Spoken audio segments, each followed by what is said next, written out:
Dios les bendiga a mis queridos hermanos y hermanas en Jesucristo. Les saluda Carlos Pauta, predicador católico. Bienvenidos y bienvenidas a la meditación del Santo Evangelio del día de hoy, lunes 8 de julio del 2024. Gracias a cada uno de ustedes por abrir vuestros corazones a recibir la semilla del reino de los cielos, que es la palabra de Dios.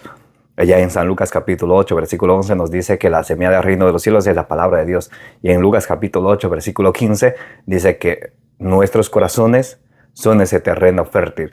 Que al caer la semilla del reino de Dios en ese terreno fértil, nosotros, ustedes y yo, con perseverancia damos mucho fruto. Porque la palabra de Dios es la lámpara para nuestros pasos, la luz en el sendero de nuestra vida, nos dice el Salmo 119, versículo 105. Comencemos en el nombre del Padre, y del Hijo, y del Espíritu Santo. Amén.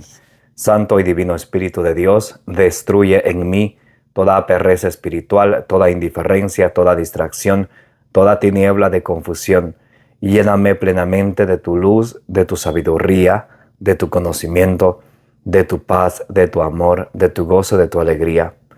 Derrama sobre cada uno de nosotros tus dones para que, guiados por la palabra de Dios, que es la semilla del reino de los cielos, alcancemos la meta de nuestra fe, que es la salvación de nuestras almas. A ti, Divino Espíritu, que eres Dios y siempre nos acompañas, a ti sea el honor, el poder, la adoración, la gloria, la exaltación, la alabanza por los siglos de los siglos. Amén. Lectura del Santo Evangelio según San Mateo. Gloria a ti, Señor.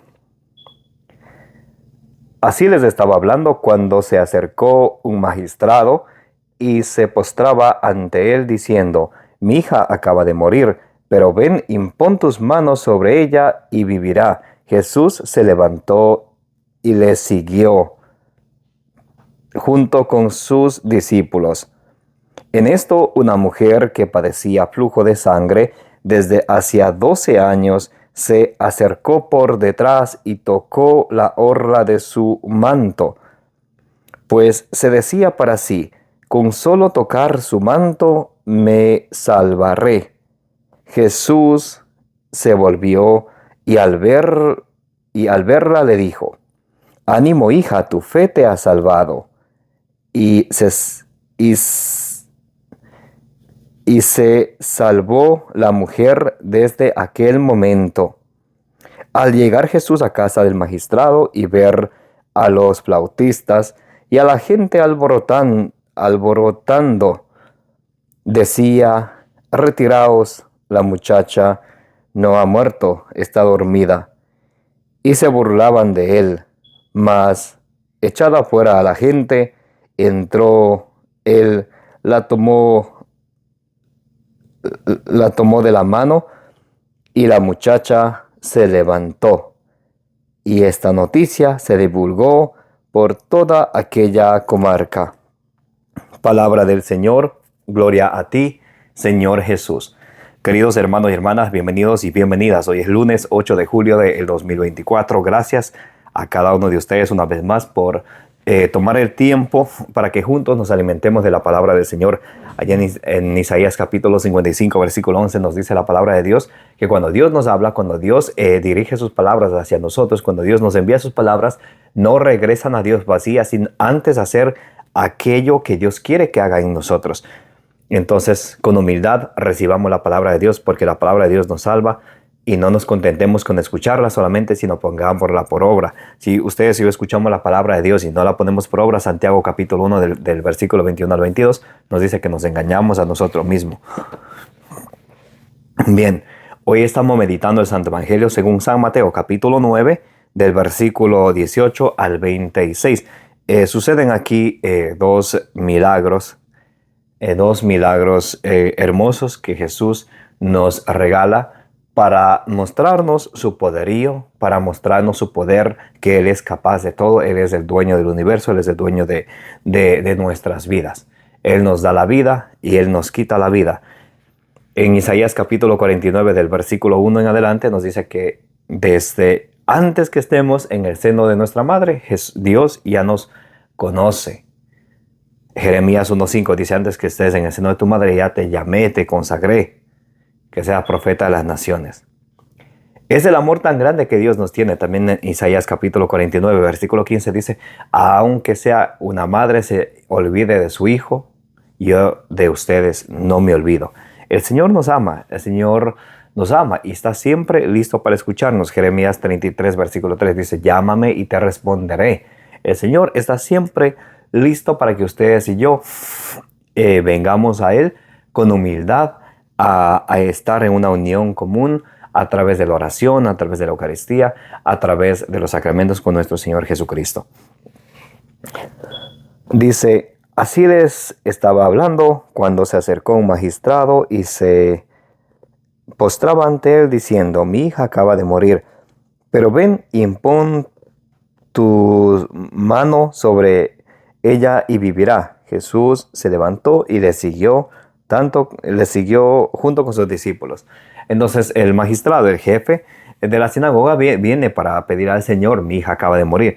Y él tiene fe. Dice, ven, impon tu mano sobre ella, ella vivirá. Eso se llama el sacramento de la unción de los enfermos. Marcos capítulo 6, versículo 13, nos dice que Jesús y sus apóstoles imponían las manos a los enfermos, les ungían con aceite y los enfermos sanaban.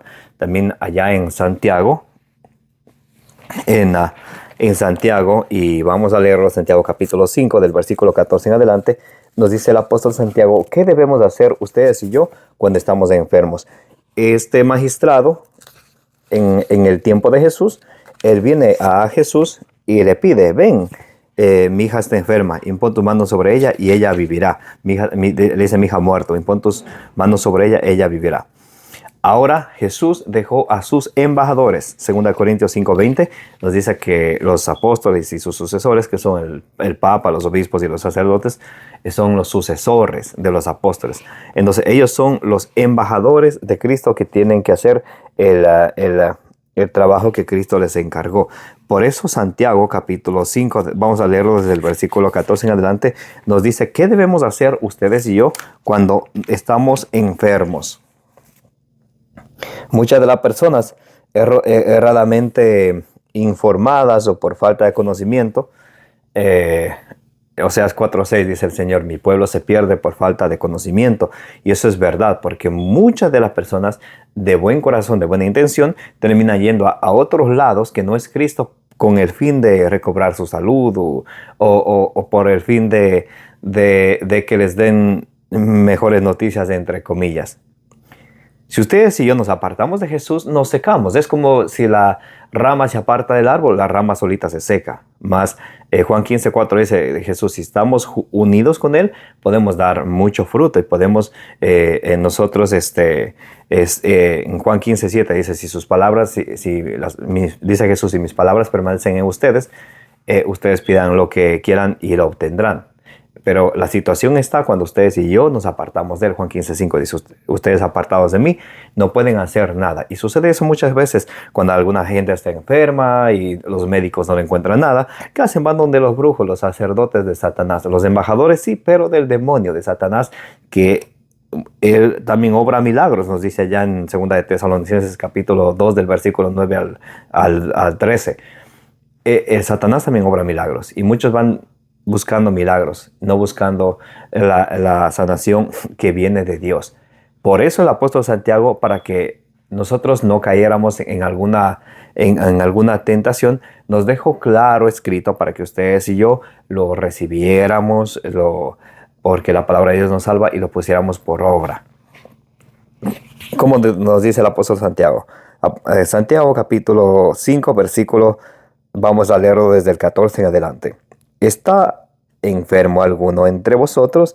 Llame a los presbíteros de la iglesia que oren sobre él y le unjan con óleo en el nombre del Señor. Cuando ustedes y yo estamos enfermos, nuestros familiares están enfermos, tenemos que llamar a los presbíteros, a los sacerdotes, para que ellos oren, ellos que tienen la sucesión apostólica, que vienen desde Jesucristo y sus apóstoles. Ahora, esto quiere decir que no debo ir al médico. No estábamos diciendo en ningún momento eso. De hecho, Eclesiástico Siracides, capítulo 38, del versículo 9 en adelante, nos dice, si estás enfermo, ora y luego ve al médico. Entonces, no estamos diciendo que no hay que ir al médico, pero nuestra fe primero tiene que estar Antes de poner nuestra fe en el médico, nuestra fe tiene que estar puesta en Dios. Esa es la situación. Porque si ustedes y yo nos olvidamos de Dios y estando enfermo, vamos al médico pensando que Él es el que hace el trabajo, dejando a Dios de un lado, entonces ahí sí hacemos mal. Y Jeremías 17:5 dice, maldito el hombre que confía en otro hombre, apartando su corazón de Dios y confiando en un hombre mortal. Cuando ustedes y yo entregamos toda nuestra fe, nuestra confianza al médico antes que a Dios. Tenemos que primero orar y también luego ir al médico, sí. Pero no ir al médico dejando de orar, olvidándonos de Dios, pensando que el médico y la medicina es lo maximito. No, Dios es lo máximo para ustedes y para mí. Dios es el número uno en nuestra vida. Dios es el Señor de señores, como dice el Salmo 136, el Dios de los dioses, el Señor de señores. Entonces, ¿está enfermo alguno entre vosotros? Llame a los presbíteros de la iglesia que oren sobre él y le unjan con óleo en el nombre del Señor. Entonces, claramente, aquí nos dice la palabra de Dios que tenemos que ir al sacramento de la unción de los enfermos. Cuando estamos enfermos o nuestros familiares están enfermos. Ojo, dice a los presbíteros de la iglesia. Aquí no dice llame al pastor, llame a la pastora. Ese es invento. Ese es invento de hombres. Como dice Colosenses 2:8, que nadie los esclavice por fábulas o cuentitos de hombres. Aquí estamos hablando palabra de Dios que en Hebreos 4:11 es viva y eficaz, más penetrante que una espada de doble filo. Entonces nos dice la palabra de Dios que cuando algunos estamos enfermos, vaya a los presbíteros, los sacerdotes. Bien, entonces ellos son los representantes de Jesucristo aquí en la tierra, los embajadores de Cristo, dice San Pablo en 2 Corintios capítulo 5, versículo 20. Muy bien. Jesús se levantó y le siguió junto con sus discípulos. En esto una mujer que padecía flujo de sangre desde hacía 12 años se acercó por detrás y tocó la orla de su manto, pues se decía para sí, con solo tocar su manto me salvaré. Jesús se volvió y al verla le dijo, ánimo hija, tu fe te ha salvado. Y se salvó la mujer desde aquel momento. Entonces, una mujer que padecía de hemorragia, de flujo de sangre por más de 12 años. Entonces, cuando ella ve al Señor, ella dice en su corazón, primeramente ella tiene fe, cree que el Señor puede sanarla. Y eso es muy importante. Marcos 11:24 dice, lo que ustedes pidan, crean que ya lo han recibido y lo obtendrán. Muchas de las veces cuando ustedes y yo pedimos, es porque pedimos o bien cosas que no nos convienen, no son buenas para nuestra edificación, o pedimos sin pedir la ayuda del Espíritu Santo. Romanos 8:26 dice que el Espíritu Santo nos viene a ayudar a pedir porque ustedes y yo no sabemos qué pedir. Y también tenemos que pedir con fe, porque cuando ustedes y yo dudamos, entonces ahí no esperemos recibir nada del Señor. Cuando estamos pidiéndole, a la vez estamos dudando, estamos siendo mediocres. Medio que confiamos en Él y medio que no. Tenemos que tener una fe firme, una fe inquebrantable. Hebreos 11:1 dice, ¿qué es la fe? La fe es la certeza de lo que no se ve, la seguridad de lo que se espera. Eso es la fe. Entonces, cuando nosotros le hablamos al Señor, tenemos que estar conscientes que Él nos mira, que Él nos escucha. Y aunque para nosotros sea imposible, para Dios es todo posible. Mateo 19:26, todo es posible para Dios. Jesús también nos dice allá en Marcos capítulo 9, versículo 23, todo es posible para el que cree. Entonces tenemos que creer, tenemos que tener fe en que Jesús todo lo puede. Jesús todo lo puede. Y Efesios 3:20 dice que Dios nos tiene mejores cosas que Él darnos a nosotros, que nosotros pedirle a Él.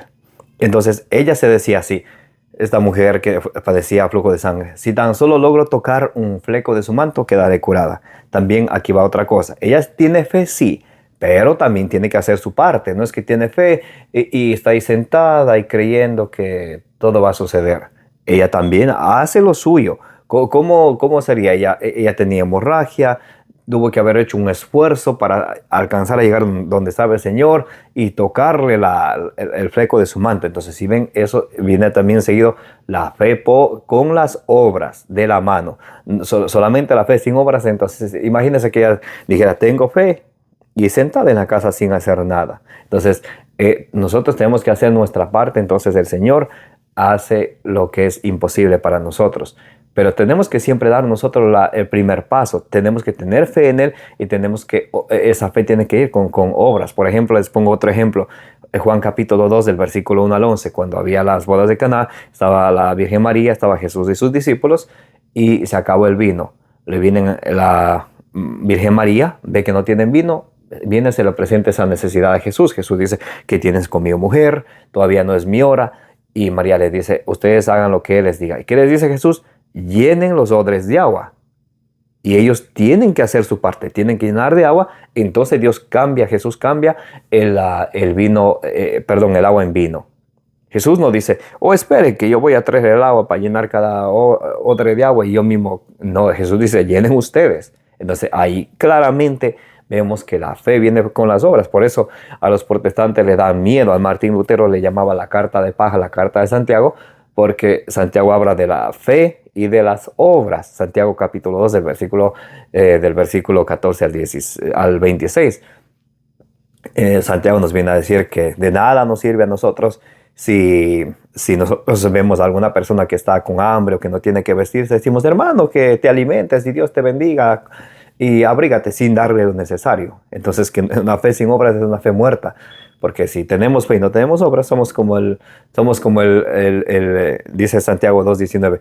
Tú crees que hay un Dios, crees en Dios, tienes fe en Él, crees, haces bien. También el diablo cree y tiembla. Entonces, claramente nos dice el Señor, a través de la carta del apóstol San Pablo, capítulo 2, del versículo 14 al 26, que la fe sin obras es una fe muerta. Y esta mujer tiene fe, a la vez tiene obras. Y a través de su fe y de sus obras, dice el Señor: hija, tu fe te ha salvado. Y desde ese momento ella quedó salva. Muy importante para que ustedes y yo lo pongamos por obra. Primero, creer en el Señor, que Él todo lo puede. Número 2, tenemos que obrar hacia eso que queremos. Tenemos que hacer nuestra parte para que el Señor haga lo que no está a nuestro alcance, lo que no está a nuestras manos.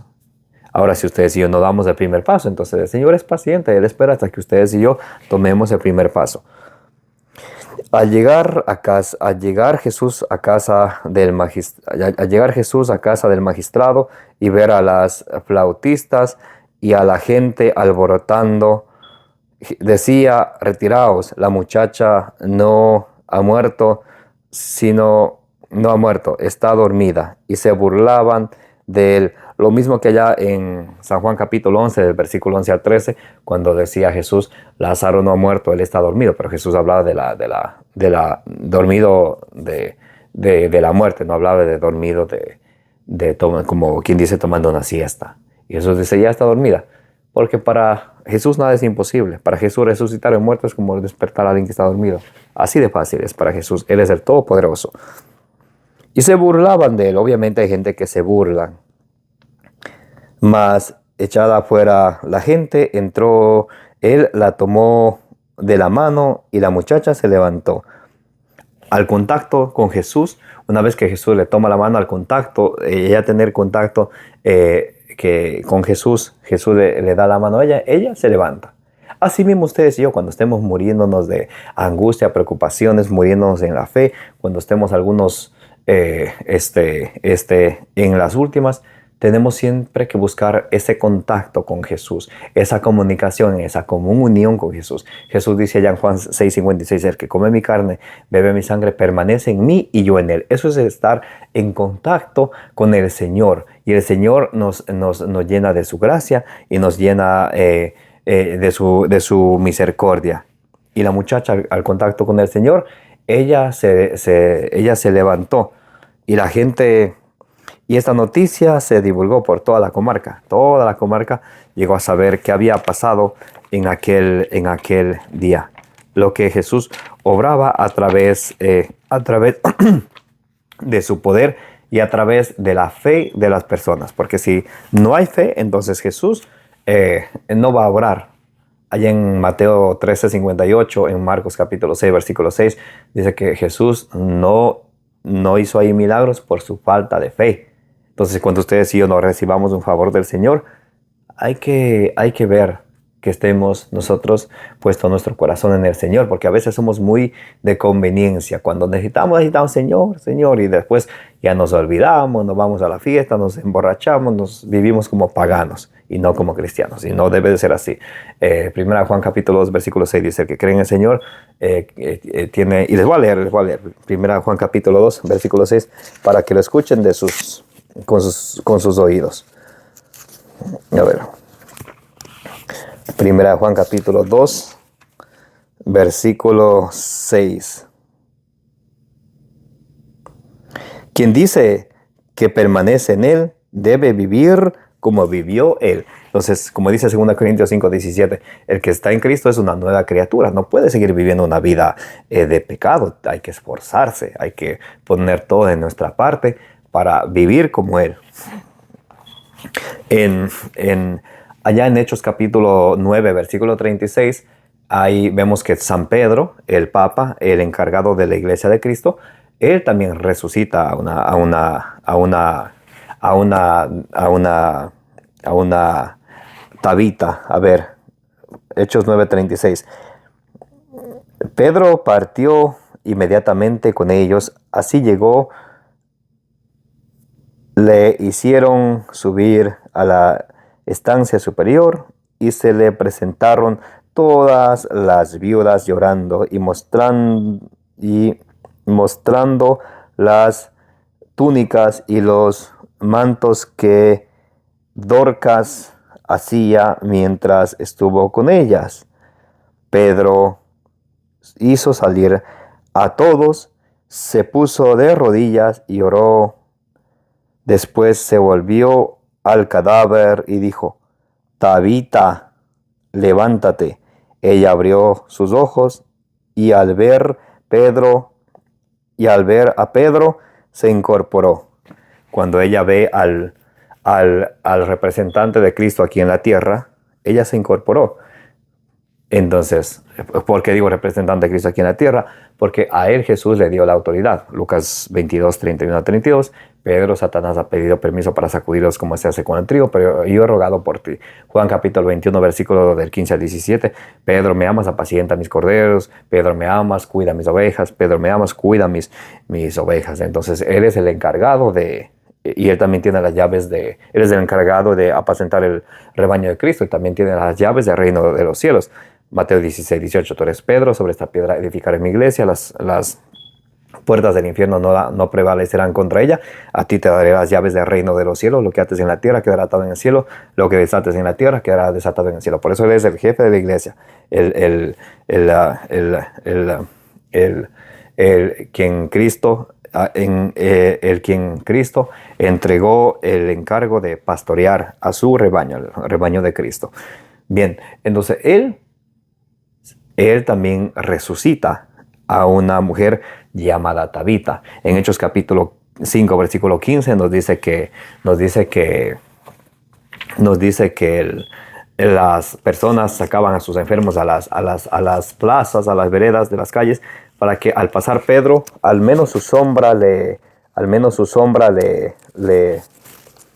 cubriese, y a todos los que tocaba la sombra de Pedro, ellos quedaban sanados. Vamos a escuchar Hechos capítulo 5, vamos a leer el versículo 15.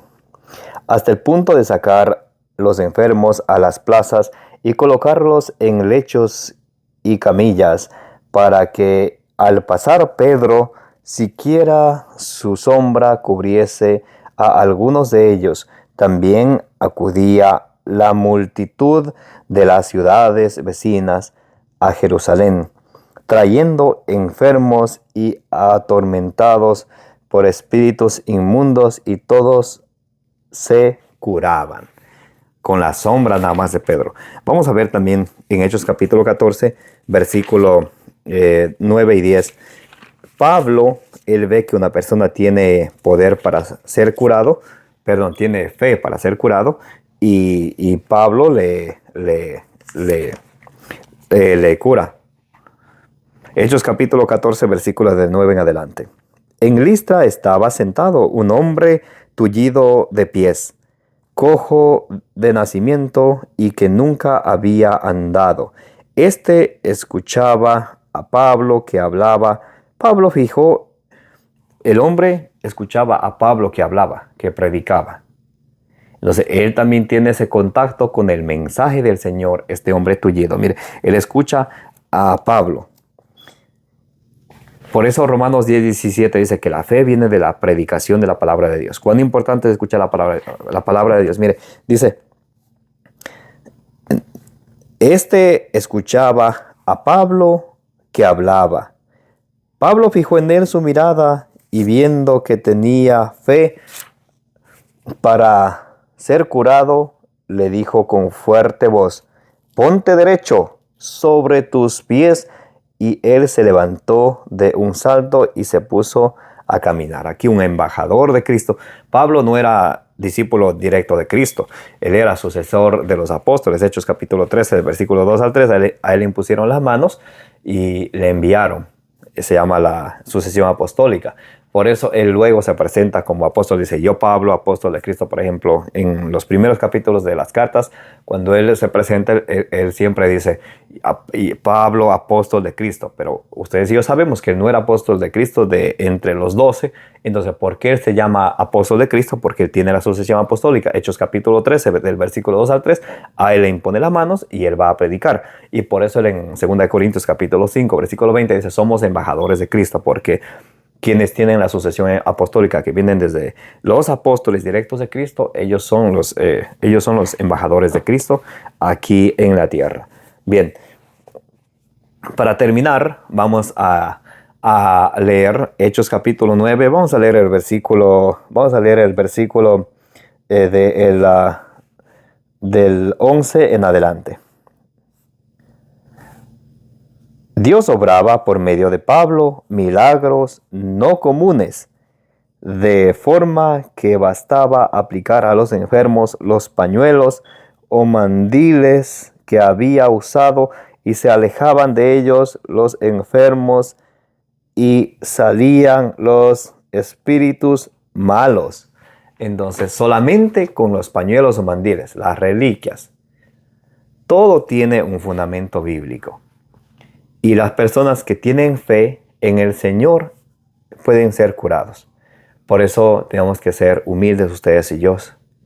Porque en medio de nuestro pecado, de nuestra miseria, ¿quién somos nosotros para pedir al Señor, Señor, ayúdame con esto si somos traicioneros? Si muchas de las veces el Señor no está primero en nuestra vida. Aunque nosotros con nuestra boca le digamos, Señor, Señor. Mateo 7:21 dice el Señor Jesús, no todo el que me diga Señor, Señor, entrará en el reino de los cielos, sino el que haga la voluntad de mi Padre. Isaías capítulo 29, versículo 13 dice, este pueblo me honra con sus labios, bla, bla, bla, pero su corazón está lejos de mí. Entonces, muchos de nosotros somos buenos para pedir al Señor, ayúdame con esto, Señor, ayúdame con un trabajo, ayúdame con mi hogar, ayúdame, pero somos muy desobedientes. Filipenses 2:12 nos dice que tenemos que seguir obedeciendo. Romanos 1:5 dice San Pablo, os predicamos la obediencia de la fe. Lucas 6:46 dice el Señor, ¿por qué me llaman Señor, Señor y no hacen lo que yo les digo? Por eso nuestra fe tiene que venir seguida con nuestra obediencia, con nuestras obras. Porque cuando ustedes y yo pensamos que solamente es fe y no las obras, estamos muy equivocados. En segunda de Tesalonicenses capítulo 1 versículo 8 dice que el castigo de Dios viene para todos quienes desobedecen el evangelio de nuestro Señor Jesucristo. ¿Se dan cuenta? Que tenemos que obedecer al evangelio de nuestro Señor Jesucristo. Bien, Gálatas 6:2 dice, tenemos que cumplir los mandamientos de Cristo, tenemos que obedecer a Él. Si Cristo dice en su palabra, nos da una orden, tenemos que hacerlo, tenemos que cumplirlo, tenemos que esforzarnos por cumplir la voluntad de Dios. Dice en Romanos 12:2, tenemos que esforzarnos por ver qué es lo bueno, qué es lo santo, qué es lo perfecto ante los ojos de Dios. Amén. Pidámosle al Señor que nos dé la gracia de seguir perseverando en su palabra y así llegar a la meta de nuestra fe, que es la salvación de nuestras almas, como nos dice en 1 Pedro 1:9. Que la gracia de nuestro Señor Jesucristo sea con ustedes. Los amo en el amor de Jesucristo, como dicen 1 Corintios 16, 23 y 24. Les invito a que le den suscribir a su canal de evangelización.